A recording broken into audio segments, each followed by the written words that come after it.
Welcome back, my faithful Legionnaires, to another episode of GTA 5 mod reviews / showcases. Now, before we get along with the episode today, I have a couple things I'm going to address before we have a look at the awesome ship that we're looking at today. Now, first things first, I'd like to say thank you for your overwhelming support during this brief period where I wasn't quite active. We're up to 102 subscribers, but unfortunately, 97.4% of you are not subscribed to the channel, and only 2.6% of you are. So that 2.6%, thank you for your support, and it is just overwhelming. I never thought I would get up to at least over 100 under a year.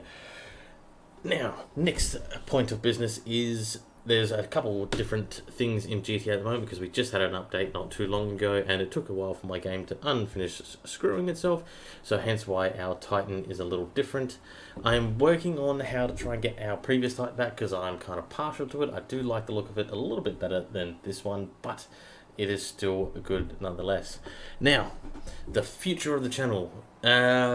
Unfortunately, YouTube is not going to pay the bills anytime soon, so I am going to be getting a day job.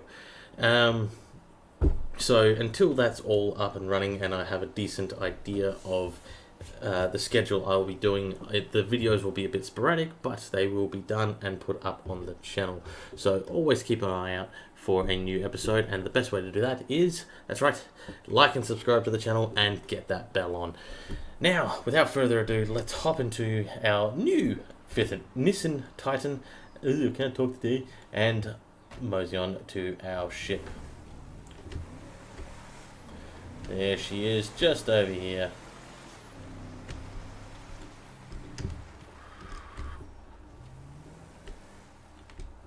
Yes, and another thing about this Nissan Titan, it seems to like to despawn on me, so the other one didn't do that to me. But anyway, moving on with the episode, we are looking at none other than the Y-Wing itself from Star Wars. Now, this is a very, very favoured ship by the Rebel Alliance.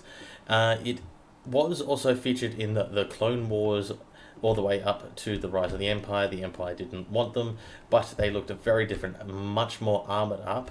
The reason being that the Rebels got rid of a lot of the armour is because it made maintenance a lot easier for the pilots. It also made the ship a lot more faster, I think it was too, if I was reading the bit of canon right.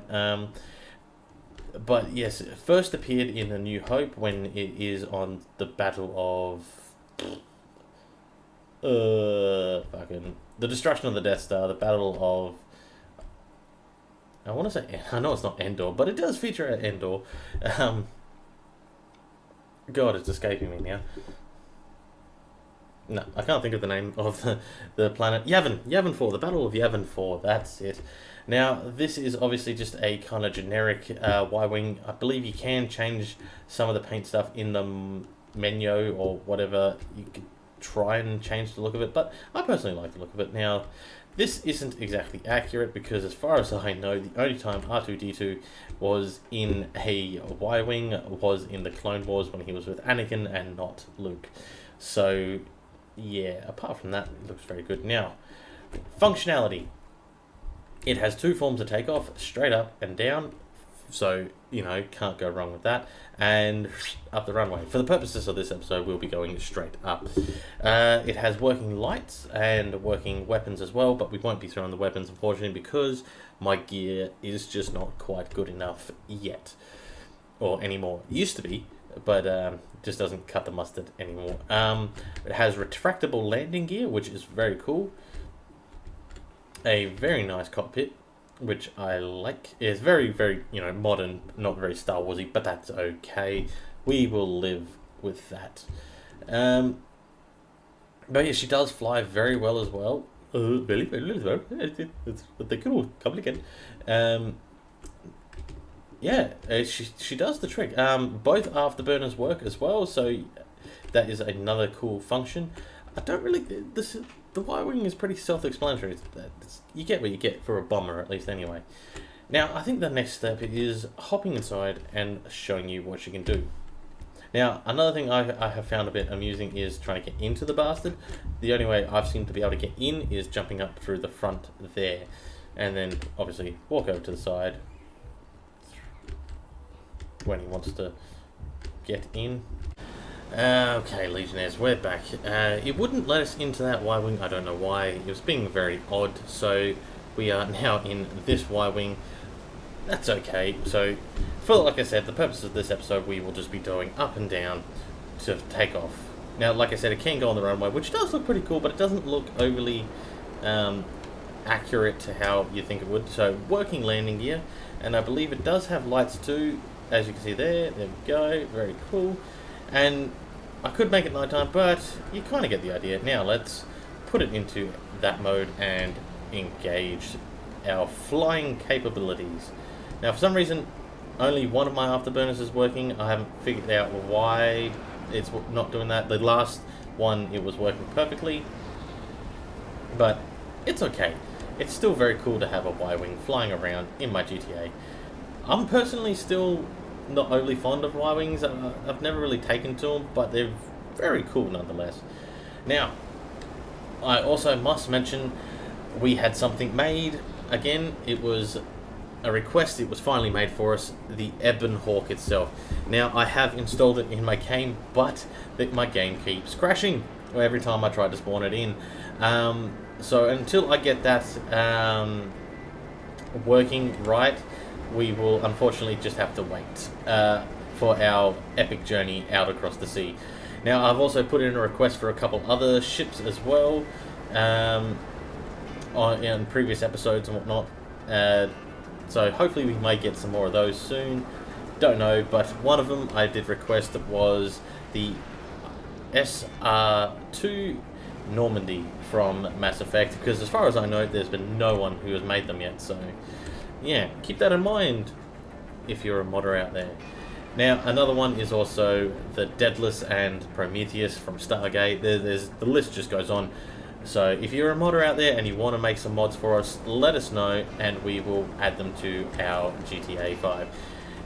Now, I will shut the mouth and let you enjoy the flying of this beautiful machine.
Alrighty, Legionnaires, I think that shows off this beautiful machine quite well.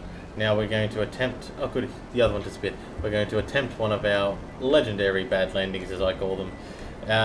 So wish us luck on this one. I hope everyone has a good laugh. If we epically fail, because 50-50 chance we probably will. We usually do. Now bear in mind, I'm not making the final approach just yet. I am going to come up soon and do that.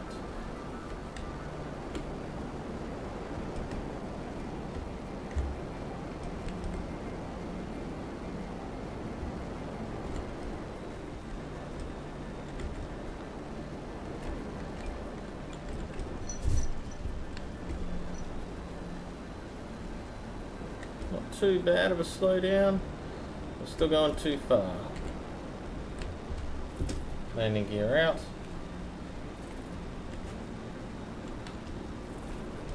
Alright, let's attempt to bring her in.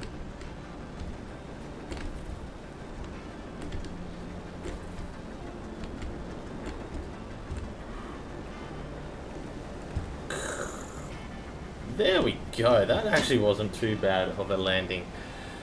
leave a thumbs up, Legionnaires. A like, if you will, for that landing just by itself. So, Legionnaires, I'll hop out of the beautiful Y-Wing and we will close out the episode. And there we have it, Legionnaires. Safe and sound, back on the ground. With not a bad landing, I must say. So, final thoughts on this beautiful machine. It is actually really good to fly. It may even change my mind on Y-Wings in general. I may even get the Lego version of it somewhere in my office. And I think that's about it, Legionnaires. I think I'll give it about a 10 out of a 20. No, I'm just kidding. A 10 out of 10 for this mod. It is an absolute beauty of a thing to fly. Now, Legionnaires, as per usual, if you enjoyed this episode, don't forget to like and subscribe to the channel, because like I said, only 2.6% of you are subscribed at this point in time. I would love to get those numbers up even more, even higher, because maybe one day YouTube could pay us and I will be able to retire from my day job. But then again, maybe I won't, because I'm going into business for myself. So, Legionnaires, thank you for your support, and we will see you in the next one.